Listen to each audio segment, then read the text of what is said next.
Audio Jungle.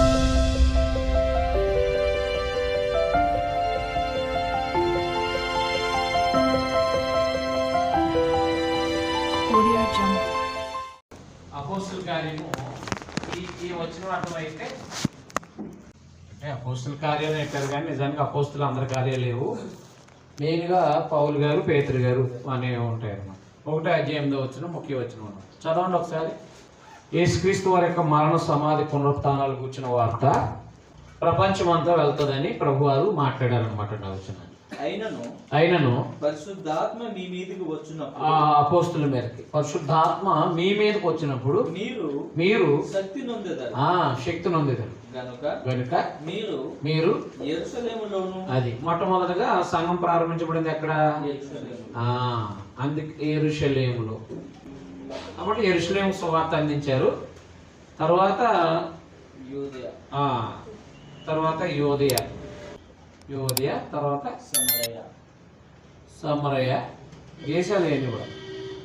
తర్వాత బూదిగంతాలు చూడండి. బూదిగంతములు చూడండి. శిలువును కూర్చున్న వార్తకి ఎంత శక్తి ఉందో చూడండి.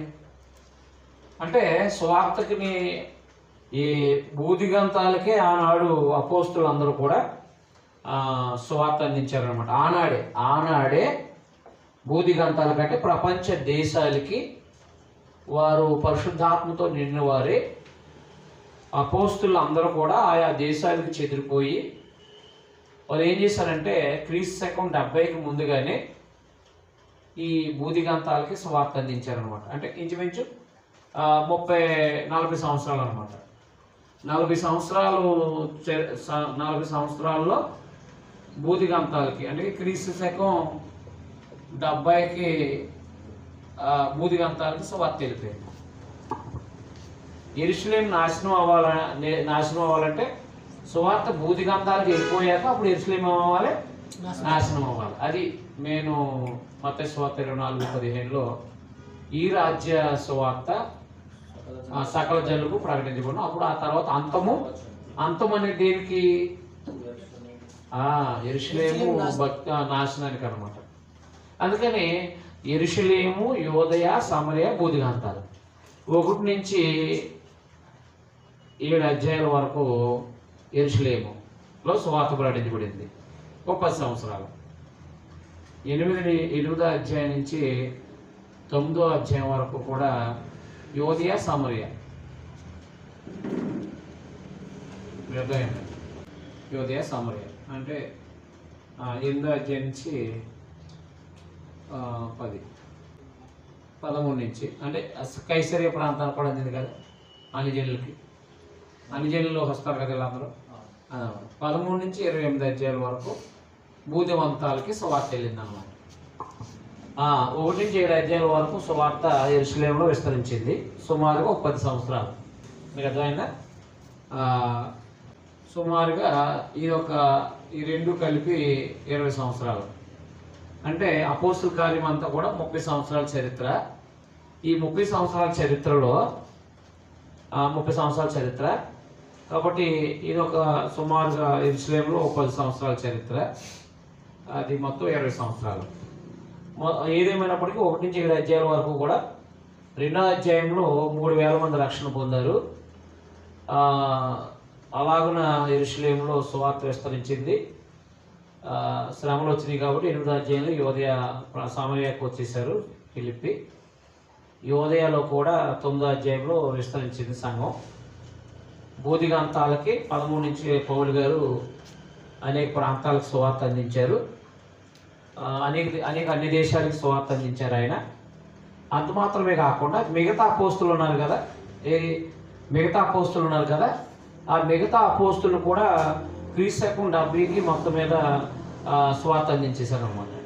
అంటే సిలువను కూర్చున్న వార్త ఎంత శక్తివంతమైందో మనకు అపోస్తుల కార్యాన్ని చెప్తుంది అనమాట. అందుకని సువార్తను గురించి సిగ్గుపడాల్సిన అవసరం లేదు. సువార్త విస్తరించాలి. సువార్తలో శక్తి ఉంది. సువార్తలో ఏముంది? శక్తి ఉందన్నమాట. అందుకని బూదిగంతాలకి సువార్త ఎలా వెళ్ళిందో చెప్పుకోవచ్చు అనమాట. మనం అధ్యాయాల వరకు మనం చదవచ్చు. అయితే ఇందులో ప్రాముఖ్యంగా కొన్ని విషయాలని మనం ఆలోచించాలి. ఏంటంటే రక్షణ పొందిన వారి లిస్ట్ ఒకటి రాసుకోండి. అంటే 3వ అధ్యాయంలో 3,000 మంది రక్షణ పొందిన వారి లిస్ట్. అంటే యూదుల్లో ఉండి క్రైస్తవులు అనమాట. వాళ్ళు 3వ అధ్యాయంలో 2వ అధ్యాయంలో 3,000 మంది రక్షించబడ్డారు పేతురు గారి ప్రసంగమే. తర్వాత 4వ అధ్యాయం చదవండి. 4వ అధ్యాయం మొదటి వచనంలో వారు ప్రజలతో మాట్లాడుచుండగా యాజకులను దేవాలయపు అధిపతియు సద్దూకయ్యులను వారు ప్రజలకు బోధించుటయు యేసును బట్టి మృతుల నుండి పునరుత్థానము కలుగునని ప్రకటించుటయు చూచి కలవరపడి వారి మీదికి వచ్చి వారిని బలాత్కారముగా పట్టుకొని సాయంకాలం అయినందున 4వ అధ్యాయం మొదటి వచనమా? 5వ అధ్యాయం మొదలైంది. అననీయ అను ఒక 4వ అధ్యాయం మొదట్లోనే ఉంటుంది. 2,000 మంది రక్షించబడ్డారు. 4వ వచనం. వాక్యం వినిన వాళ్ళు అనేకులు నమ్మిరి. వారిలో పురుషుల సంఖ్య ఇంచుమించు 5,000 మంది. కాబట్టి 4వ అధ్యాయానికి వచ్చేటప్పటికి 8,000 మంది 5,000 మంది చూసారా? 5,000 మంది రక్షింపబడ్డారు. తర్వాత 8వ అధ్యాయము సమరీలు రక్షించబడ్డారు. పిలుపు గారు వెళ్ళి స్వార్థ ప్రకటించారు. ఆయన సమరంలో అనేకులు విశ్వసించి బాప్తిసం పొందినట్టుగా మనకు కనబడుతుంది. అది వచ్చిన చూడండి ఒకసారి. 8వ అధ్యాయం 8 అది. తర్వాత వాళ్ళు సమరీలో కూడా అనేక మంది బాప్తిసం పొందారంట. చూడండి ఇక్కడ వస్తాడు. నపుంసకుడు పొందకముందు సమరీలు అదే చేతులు ఉంచుతారు కదా, చేతులు ఉంచుతారు కదా. చేతులు ఉంచే ముందు పేతురు చేతులు ఉంచక ముందు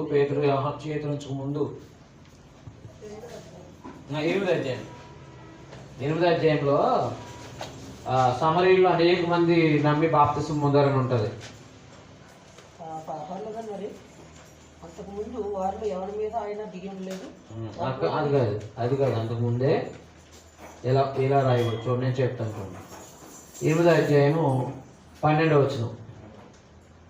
అయితే పిలిపి దేవుడి రాజ్యం వచ్చి యేసుక్రీస్తు నామం వచ్చి సువార్త ప్రకటించుటకు వారు అతను నమ్మి పురుషులు స్త్రీలను బాప్తిసం పొందిరి. అది ఎన్నో వచనం? 12వ వచనం. అది 12వ వచనం. అందువల్ల సమరీలు అనేక మంది బాప్తిసం పొందారు. తర్వాత పరిశుద్ధాత్మను ఇవ్వడానికి పేతురు గారును వచ్చారు. తర్వాత అదే 8వ అధ్యాయంలోనే నపుంసకుడు బాప్తిసం పొందాడు. నపుంసకుడు రక్షించబడ్డాడు. ఆ తర్వాత 9వ అధ్యాయంలో యోదయ ప్రాంతం వాళ్ళు 9వ అధ్యాయము 31వ వచనం చూడండి. కావున యూదయ గలిలయ సమరయ దేశంలో ఎంతంతా చూసారా? యోదయ గలిలయ సమరయ దేశములందంతటా సంఘము క్షేమాభివృద్ధి నొంది. అంటే రక్షణ పొందారన్నమాట. చాలా మంది సంఘాలు ఏర్పడ్డాయి అన్నమాట. కట్టబడచ్చు. తర్వాత 10వ అధ్యాయంలో కొర్నేలి కుటుంబం అంతైంది. తర్వాత 11, 12 అధ్యాయాలు మామూలుగా చరిత్ర జరిగింది. ఎలా రక్షణ పొందారో చెప్పాడు. 12వ అధ్యాయంలో వారు యాకోబుని చెప్పారు. తర్వాత 13వ అధ్యాయంలో అంత్యోక్యలో సగం ఉంది, అక్కడ రక్షించబడ్డారు. మీరు వాళ్ళు అక్కడ మొట్టమొదటి క్రైస్తవులు అనబడ్డారు అన్నట్టు చూసారా? అంత్యోక్యలో శిష్యులు క్రైస్తవులు అనబడేది 1126 అంత్యోక్య ప్రాంతంలో క్రైస్తవులు అయ్యారనమాట. ఆ అంత్య సంఘం ద్వారా వెళ్ళిందనమాట. అంటే గలిలయ ప్రాంతం 13, 14 గలిలయ ప్రాంతంలో రక్షణ. గలిలయ ప్రాంతం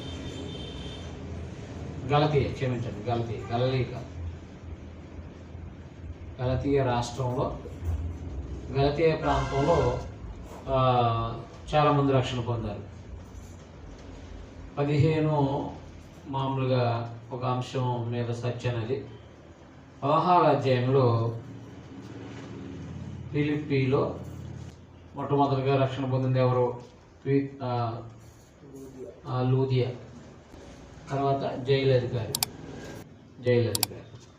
17వ అధ్యాయంలో మొదటి 2 వచనాల్లో తెస్సలోనికీయులు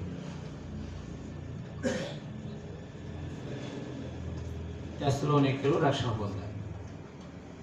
18వ అధ్యాయములో కొరింథీయులు రక్షించబడ్డారు. 19వ అధ్యాయంలో ఆసియా ప్రాంతం అంతా, మీరు 19వ అధ్యాయం 10వ వచనం రాసుకుంటే ఆసియా అందంతటా అంటే 7 సంఘాలు ఉన్నాయి చూడండి. ప్రకటన గ్రంథంలో 1:4 వచనంలో చెప్పాడు కదా, 7 సంఘాలు ఆసియా అంతటా సువార్త ప్రకటించబడింది. కాబట్టి ఎఫెసీ ప్రాంతము, ఎఫెసీ, కొలసి, ఫిలోమోను, క్షమించి ఎఫెసీ, కొలసి, తొయితైర, సార్దీసు,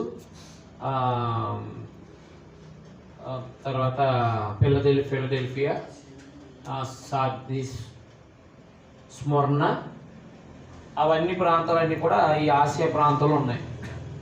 ఆ చుట్టుపక్కల ప్రాంతాలన్నింటి కూడా సువార్త అందిందనమాట. ఆ తర్వాత పౌలు గారు బంధించబడి కైసర్ నుంచి జైల్లోకి వెళ్ళారు. అది వేరే సంగతి. మనకి రక్షించబడిన వారి లిస్టు అనేది అపోస్తల కార్యంలో ఒక భాగం. ఇలాగా మనం చర్చించుకుంటే ఒక పుస్తకం కింద అంటే ఒక భాగం అర్థమవుతుంది అనమాట. ఆసియా అంతా అంటే 7 సంఘాలని మనం ప్రకటన గ్రంథం 1:4లో ఉన్న 7 సంఘాలకి కూడా అంటే 7 ప్రాంతాలకు కూడా సువార్త అందిందన్నమాట. అది కాబట్టి ఏదేమైనప్పటికీ సువార్త, సిలువను కూర్చున్న వార్త దేశాల్లో అనేక మంది క్రైస్తవులు అయ్యారన్నమాట. అనేక మంది క్రైస్తవులు అవడం ద్వారా సువార్త విస్తరించిందన్నమాట. ఆ తర్వాత పౌలు గారు బంధించబడ్డారు. అది మనం వ్యక్తిగతంగా చదువుకుని అనమాట. పౌలు గారు యెరూషలేములో బంధించబడిన తర్వాత ఆయన మళ్ళా రోమాకి వెళ్ళారు. ఈ చరిత్ర అంతా ఉంటుంది మిగతాది. కానీ ఇక్కడ వరకు కూడా ఏ ప్రాంతాలు, ఏ దేశాలకి సువార్త వెళ్ళిందో ఇంచుమించు చారిత్రకమైన విషయాలు అంటే ఆయా ప్రాంతాల్లో జరిగిన సువార్త ప్రకటన వల్ల సంఘాలు ఏర్పడి ఆ సంఘాల ద్వారా ఎలాగైనా సువార్త విస్తరించిందో మనకి అపోస్తల కార్యంలో తెలియజేయబడుతుంది అన్నమాట. రాసుకున్నారా? నెక్స్ట్ 2వది, అపోస్తుడైన పౌలు ఎలా అపోస్తుడు అయ్యాడు. పౌలు గారు అని పేతురు గారు ఎలాగ దేవుని క్రీస్తు చేత ఎన్నుకోబడిన వారో అలాగే పౌలు గారు కూడా అదే అపోస్తలత్వం కలిగినట్టు వాడైనా ఆయన అన్ని జనులకు అపోస్తుడు అని చెప్పేసి నిరూపించడం జరిగిందనమాట. అది కూడా అపోస్తుల గారి మెయిన్ ఇంపార్టెంట్. మనకి ఎక్కువగా 1 నుంచి 12 అధ్యాయాల వరకు పేతురు గారు కనిపిస్తారు. 13 నుంచి 28 అధ్యాయాల వరకు పౌలు గారు కనిపిస్తారు ఎక్కువగా. అంటే మిగతా అపోస్తులందరూ ఆయా దేశాలకి వెళ్ళి సువార్త చేశారు. ఆ లిస్టు మన దగ్గర అక్కడ మన అపోస్తల కార్యంలో లేదు. అందువలన ఈ అపోస్తులైన పౌలు, పేతురు గారు మనకి 1 నుంచి 12 అధ్యాయాల వరకు ఆయన పేతురు యోహానులు కనిపిస్తారు. 13 నుంచి 28 అధ్యాయాల వరకు పౌలు అంటే 9 అధ్యాయాలు కనిపించిన 13 నుంచి సువార్త పరిచర్య అనేది ఆయన 3 సువార్త ప్రయాణాల ద్వారా ఆయా దేశాల్లో సువార్త ప్రకటించారనమాట. అయితే పేతురు గారిని మనము పౌలు గారిని కనుక మనం పోల్చి చూసుకుంటే ఇక్కడ ఈయనకుండే లక్షణాలు ఆయనకు కూడా ఉంటాయి. అంటే అపోస్తలత్వం అనేది ఈయనకేముంది, ఆయనకు ఉందన్నమాట. కాబట్టి పేతురు గారు, పౌలు గారు, పేతురు గారు మొట్టమొదటిగా ప్రసంగం చేసింది యూదుల్లో ఎక్కడ?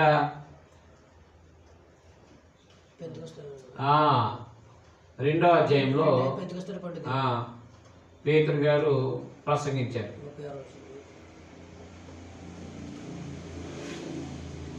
పౌలు గారేమో అపోస్తల కార్యం 17వ అధ్యాయంలో ప్రసంగించారు ఏథెన్స్లో. ఏథెన్స్లో ప్రకటించారు.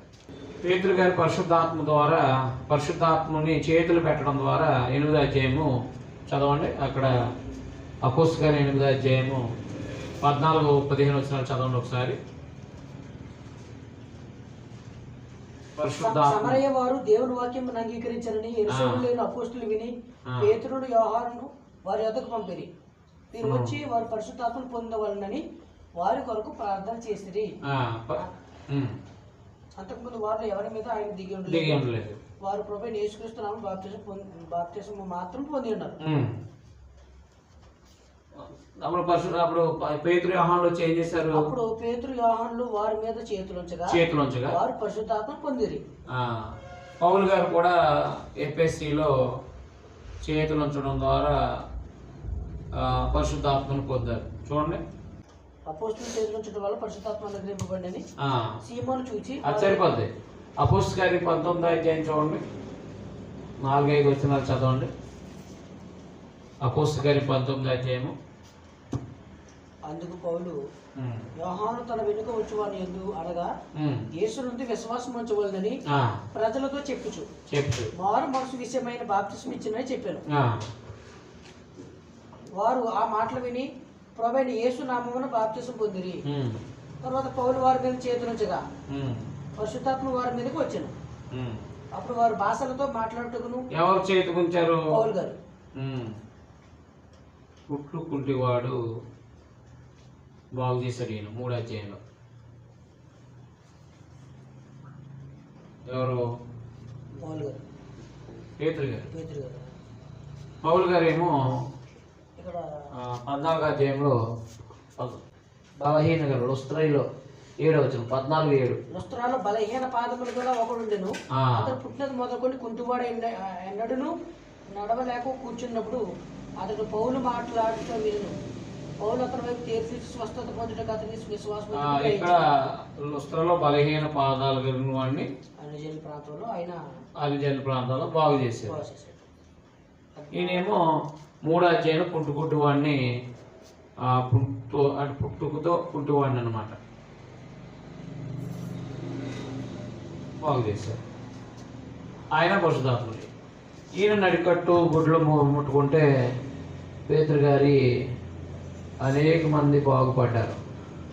5వ అధ్యాయము 15వ వచనం.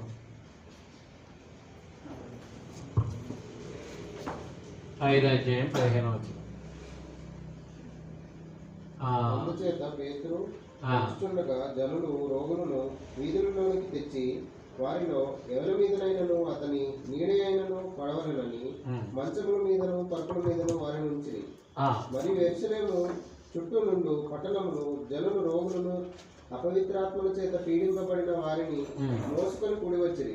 స్వస్థత పొందారు. అపోస్తలుల కార్యం 19వ అధ్యాయం.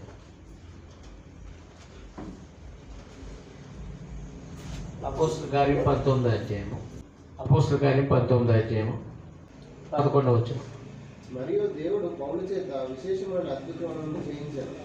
అతని శరీరములకు తగిలిన చేతి గుడ్డలైనను నడికట్లైనను రోగుల యొద్దకు తెచ్చినప్పుడు రోగములు వారిని విడిచాను, దయ్యములు కూడా వదిలిపోయారు. రోగులను బాగు చేశాడు పేతురు గారు. రోగులను బాగు చేశాడు ఆయన వస్త్రాలు ముట్టుకోవడం ద్వారా. పౌలు గారు రోగులను బాగు చేశాడు. ఈయన పుట్టుగుడ్డు వాడిని బాగు చేశాడు. ఆయన బలహీన పాదాలను బాగు చేశాడు. ఈయన పరిశుద్ధాత్మని ఇచ్చారు. ఆయన పరిశుద్ధాత్మని ఇచ్చారు ఎఫెసీలో.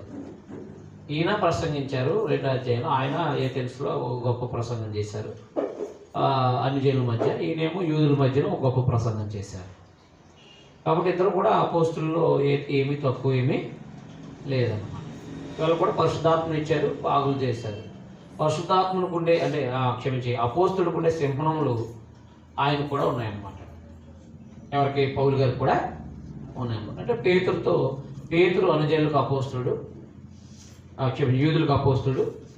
పౌలు గారు ఏమో అనుజనులకి అపోస్తుడుగా ఉన్నాడు అనమాట. గలతీ పత్రిక 2వ అధ్యాయము 10-11 వచ్చినాడు. 9-11 వచ్చినాడు.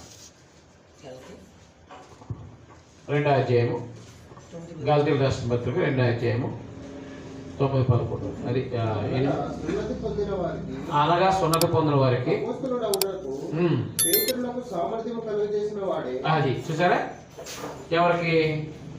సున్నతి పొందిన వారికి అంటే యూదులకి. ఓ మాటలు చెప్పాలంటే యూదులకి అపోస్తుడుగా ఉన్న ఆయన పేతురు గారు. సామర్థ్యం కలిగజేసిన వాడే అన్యజనులకు అపోస్తలుడనుటకు నాకు సామర్థ్యం కలుగజేశారని వారు గ్రహించినప్పుడు స్తంభములుగా ఎంచబడిన యాకోబు, కేఫా, యోహాను అను వారు నాకు అనుగ్రహింపబడిన కృపను కనుగొని మేము అన్యజనులకు తాము సున్నతి పొందిన వారికి అపోస్తలులుగా ఉండవాలని చెప్పి తమతో వారమనుటకు సూచనగా నాకును బర్నబాకును కుడి చేతిని ఇచ్చింది. అదనమాట. కాబట్టి ఇప్పుడు సున్నతి పొందిన వారికి అనగా యూదులకి పేతురు గారికి అపోస్తులుగా ఉండడానికి సామర్థ్యం కలుగజేశాడు దేవుడు. అలాగే అనుజనులకి అపోస్తులుగా ఉండడానికి సామర్థ్యం ఇచ్చాడు దేవుడు పౌలు గారు. అందువలన అపోస్తులకి ఉండే సింహనాలు ఈయన ఎందుకు కూడా ప్రత్యక్షపరచబడ్డాయి అన్నమాట. అది 2 కొరింథీ పత్రిక 12:12. 2 కొరింథీ పత్రిక 12:12లో సూచక్రియలను అది జాగ్రత్త పెట్టుకోండి. సూచక్రియలు, అద్భుతాలు, మహత్కార్యాలు చేయటం వలన అపోస్తుల్లో చిహ్నములు పూర్ణమైన ఓర్మితో నిజముగా కనపరచబడినవి. అదనమాట. కాబట్టి పరిశుద్ధాత్మ ద్వారా ఈయన ప్రసంగించారు, పరిశుద్ధాత్మ ద్వారా ఆయన ప్రసంగించారు. పౌలు గారు కూడా పరిశుద్ధాత్ముని చేతులు పెట్టడం ద్వారా